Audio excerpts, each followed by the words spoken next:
പുസ്തകം പൂജയ്ക്ക് വയ്ക്കുമ്പോൾ വീട്ടിൽ തന്നെ പൂജയ്ക്ക് വയ്ക്കുമ്പോൾ ആദ്യം പൂജാമുറി തുടച്ച് വൃത്തിയാക്കി നിലവിളക്ക് കഴുകി തുടച്ച് വൃത്തിയാക്കി വയ്ക്കണം. അല്പം മഞ്ഞൾ വെള്ളം പൂജാമുറിയിലോ പുസ്തകം പൂജ ചെയ്യുന്നിടത്തോ തളിക്കുന്നത് ഉത്തമമാണ്. ഇതുപോലെ നിലത്ത് ഒരിക്കലും പുസ്തകം വയ്ക്കരുത്. പുസ്തകം പൂജ വയ്ക്കുന്നിടത്ത് 3 ചിത്രങ്ങൾ വേണം. ഗണപതി, സരസ്വതി, ലക്ഷ്മി ദേവി എന്നിവരുടെ ചിത്രമാണ് വയ്ക്കേണ്ടത്. വിളക്ക് തെളിച്ച് കഴിഞ്ഞ് സന്ധ്യാസമയത്ത് വേണം പൂജയ്ക്ക് വയ്ക്കേണ്ടത്. സരസ്വതി, ദുർഗ ദേവിമാരുടെ ചിത്രത്തിന് മുൻപിലാകണം വിളക്ക് തെളിയിക്കേണ്ടത്. ഇതിനു മുന്നിലാണ് പുസ്തകം പൂജയ്ക്ക് വയ്ക്കേണ്ടതും.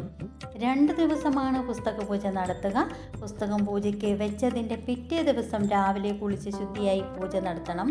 പുസ്തകം പൂജയ്ക്ക് വയ്ക്കുമ്പോൾ കൊളുത്തിയ വിളക്ക് കെടാവിളക്കായി പൂജ കഴിയുന്നത് വരെ സൂക്ഷിക്കണം. പുസ്തകങ്ങളിൽ പുഷ്പങ്ങൾ